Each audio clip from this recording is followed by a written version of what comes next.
में दिल्ली का बजट पेश होना था। केंद्र सरकार ने कल शाम को उस बजट के ऊपर रोक लगा दी। आज दिल्ली विधानसभा के अंदर बजट पेश नहीं हो पाया। इसके ऊपर हम लोग चर्चा कर रहे हैं।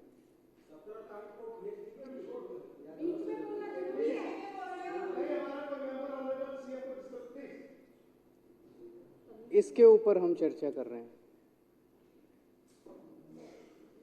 मैं समझता हूं बाबा साहब अंबेडकर जब संविधान लिख रहे थे, उन्होंने शायद सपने में भी नहीं सोचा था कि एक ऐसी सिचुएशन भी संविधान जो है वो तरह तरह की सिचुएशन से डील करता है।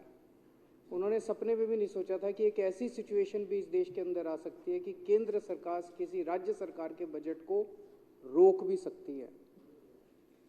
एक ऐसा कॉन्स्टिट्यूशनल क्राइसिस, मैं तो कहूँगा ये कॉन्स्टिट्यूशनल क्राइसिस भी नहीं है, it is an attack on the constitution of this country. इस देश के संविधान के ऊपर हमला किया गया है। ये कहा जा रहा है, ये डेट्स सारी बताई जा रही हैं। 10 तारीख को दिल्ली सरकार ने बजट सेंटर को भेजा। 17 तारीख को सेंटर ने कुछ ऑब्जेक्शंस लगा के वो बजट दिल्ली सरकार को भेजा। अभी माननीय लीडर ऑफ अपोजिशन साहब कह रहे थे कि एलजी साहब ने कुछ ऑब्जेक्शंस लगाए। संविधान के अंदर एलजी को कोई ऑब्जेक्शन लगाने का अधिकार नहीं है। He is bound by aid and advice of the council of ministers. Supreme court का आदेश है। एक मिनट मेरे को पूरा, मैं 1 मिनट पूरी कर लेता हूँ। हाँ, 1 मिनट। लीडर ऑफ अपोजिशन कह रहे हैं ऑब्जेक्शन नहीं, ऑब्जर्वेशन। चलो कोई बात नहीं। सुप्रीम कोर्ट का 2018 का ऑर्डर साफ साफ कहता है, संविधान का आर्टिकल 239AA4 साफ साफ कहता है that lieutenant governor of Delhi और the administrator of Delhi is bound by aid and advice of council of ministers. Delhi के लेफ्टिनेंट गवर्नर जो हैं वो केवल ठप्पा लगाएंगे 3 सब्जेक्ट्स छोड़ के, बाकी सारी चीज़ों पे उनको बस ठप्पा लगाना है। वो अपनी ऑब्जर्वेशन भी नहीं दे सकते, ऑब्जेक्शन भी नहीं दे सकते, वो फाइल पे कुछ नहीं लिख सकते। उनको फाइल पे लिखने का अधिकार नहीं है। अगर वो फाइल पे कुछ लिखते हैं तो वो संविधान के खिलाफ है। अगर वो फाइल पे लिखते हैं तो वो इस मंदिर का, ये जनतंत्र का जो मंदिर है, इसका अपमान है, इस पूरे हाउस का अपमान है। कुछ कहना है तो ये हाउस कहेगा। ये हाउस किस लिए बैठा है? ये जितने लोग हैं, चाहे ये बीजेपी के हैं, कांग्रेस के हैं, आम आदमी पार्टी, इनको जनता ने चुन के भेजा। फिर ये किस लिए चुने गए हैं? अगर एलजी ने ही दिल्ली चलानी थी तो? अगर केंद्र सरकार के पास बजट भेजा गया, केंद्र सरकार को उसमें आपत्ति करने का कोई अधिकार नहीं है। ये provision he unconstitutional. It is against the basic structure of democracy and basic structure of the constitution of India कि किसी राज्य का बजट केंद्र सरकार को भेजा जा रहा है। पर चला आ रहा है कई सालों से। जिस दिन इसको सुप्रीम कोर्ट के अंदर चैलेंज किया गया, ये 2 मिनट ये प्रोविजन नहीं टिकने वाला कि केंद्र सरकार को दिल्ली सरकार का बजट भेजा जा रहा है। पर एक परंपरा चली आ रही थी, कई सालों से चली आ रही थी। हम भी उस परंपरा को फॉलो कर रहे थे। आज तक दिल्ली के इतिहास में कभी केंद्र सरकार ने कोई ऑब्जेक्शन या ऑब्जर्वेशन नहीं किया। पहली बार ये परंपरा जो है इसको तोड़ा गया। उन्होंने ऑब्जेक्शन लगा के भेजे, ऑब्जर्वेशंस लगा के भेजे। वही अपने आप में असंवैधानिक था। लेकिन हमें लड़ना नहीं है, हम लड़ना नहीं चाहते। हम यहाँ लड़ने नहीं आए, हम काम करने आए हैं। 17 तारीख को उन्होंने भेजा,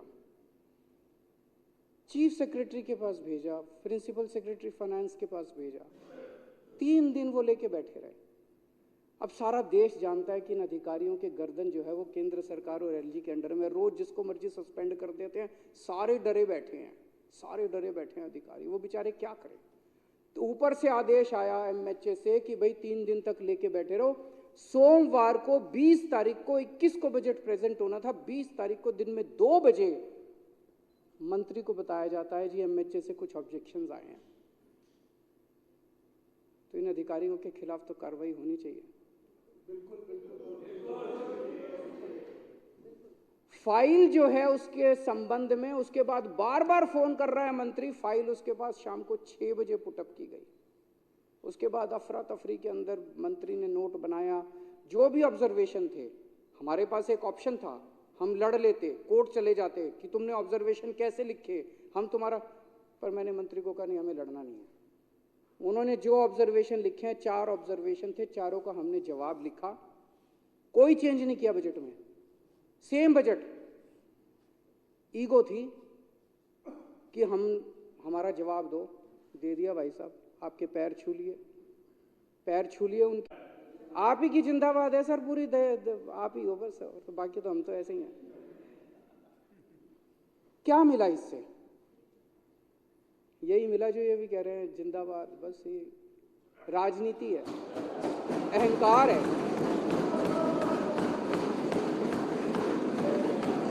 खुश हो गए वे केजरीवाल को झुका दिया।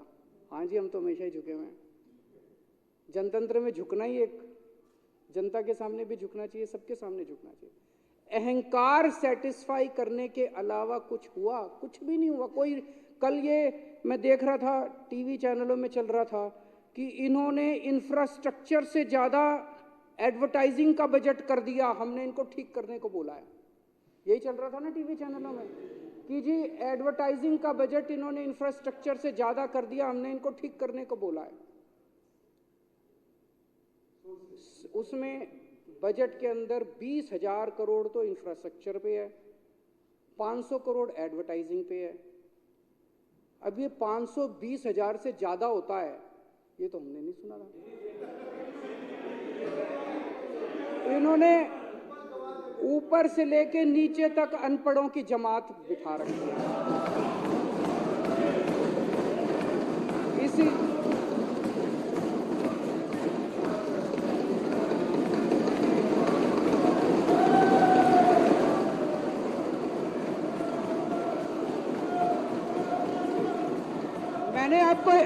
मैंने आपके नेता को नहीं कहा, मैंने आपके नेता को नहीं कहा, आपको कैसे लगा उसको बोला है?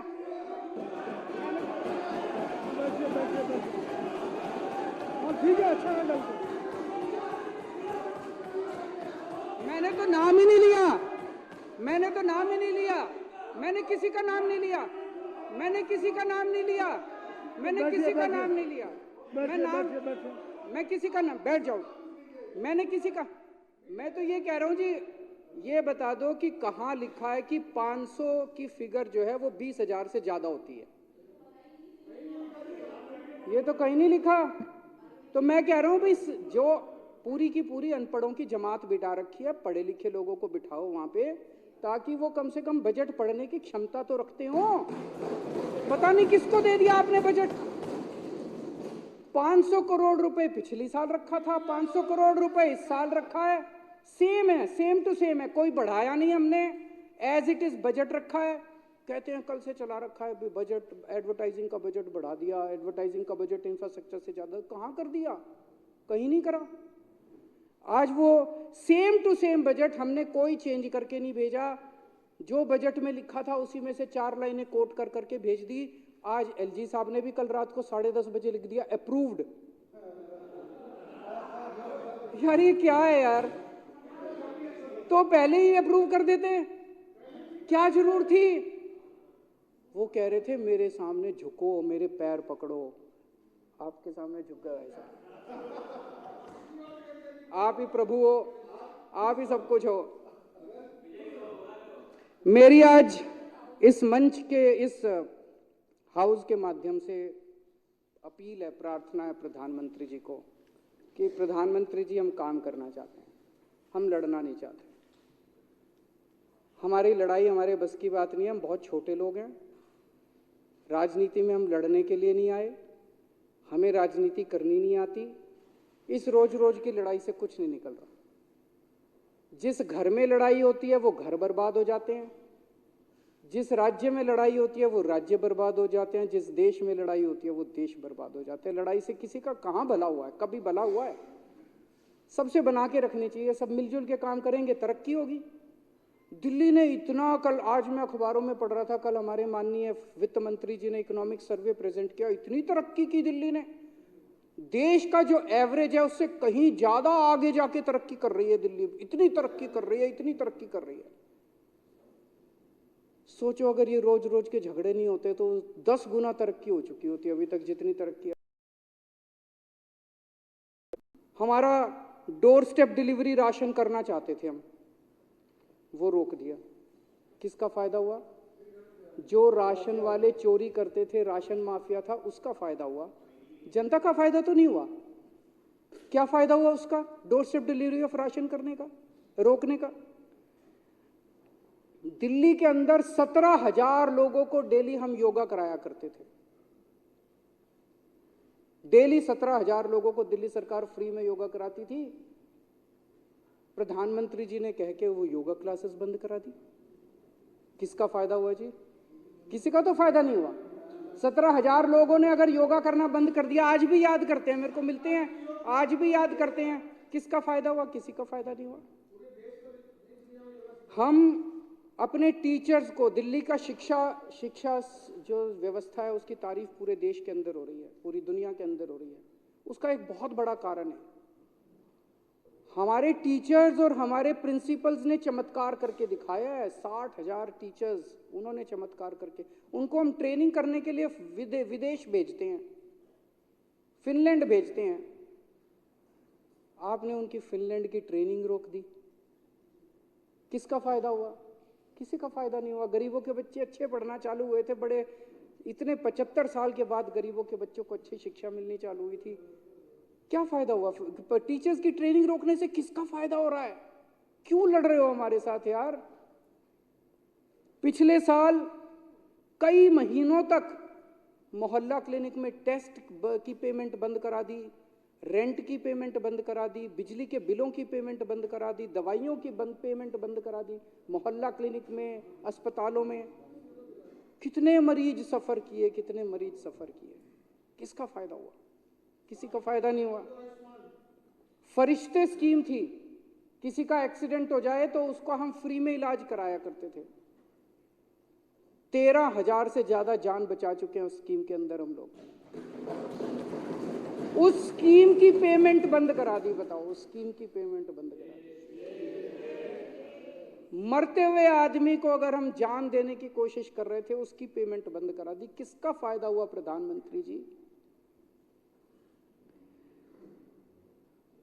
अभी जैसा हम लोग देख रहे हैं कि बजट रोक दिया, मेयर के चुनाव बंद करा दिए।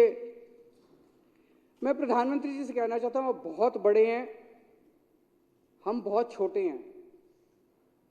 एक छोटी सी दिल्ली चला रहे हैं, हमें अपनी दिल्ली चलाने दो। आप बहुत बड़े हो, बहुत बड़ा बड़ा काम कर रहे हो, पूरे देश के अंदर काम कर रहे हो। आप अपना काम करो ना, हमें अपना काम करने दो। उनको तकलीफ ही है कि दिल्ली में बार बार आम आदमी पार्टी क्यों जीत रही है। उनको तकलीफ ही है कि बार बार दिल्ली में बीजेपी क्यों हार रही है। मैं प्रधानमंत्री जी को कहना चाहता हूं कि अगर आप दिल्ली जीतना चाहते हो तो मैं आज आपको मंत्र देता हूं दिल्ली जीतने का। दिल्ली जीतने के लिए आपको दिल्ली के लोगों का दिल जीतना पड़ेगा।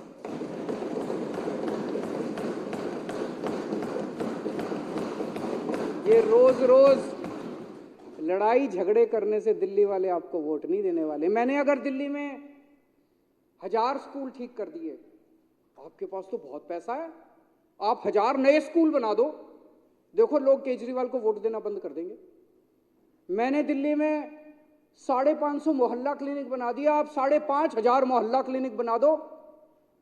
लेकिन अगर आप केजरीवाल के 550 मोहल्ला क्लिनिक रोकने की कोशिश करोगे, अगर आप हमारे स्कूलों को रोकने की कोशिश करोगे और फिर सोचोगे मैं दिल्ली जीत लूं, इस जन्म में तो नहीं जीत पाओगे मोदी जी।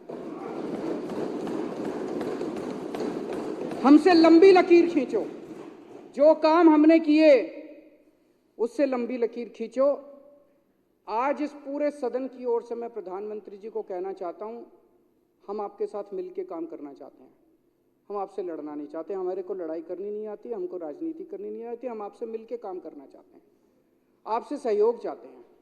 हम बहुत छोटे हैं, जैसे परिवार में होता है। दिल्ली के लोग जो हैं आपके सामने छोटे भाई की तरह हैं, लेकिन कह रहे कोई बड़ा भाई रोज आके छोटे भाई को 2 थप्पड़ मारेगा, रोज आके उसको डांटेगा, तो छोटा भाई भी बेचारा कब तक बर्दाश्त करेगा।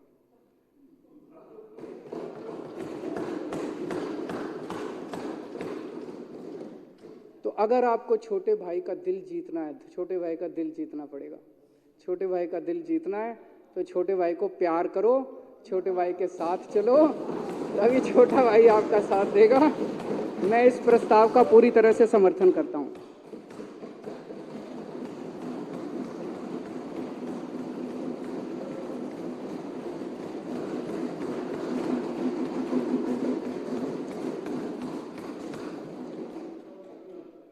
अब श्री संजीव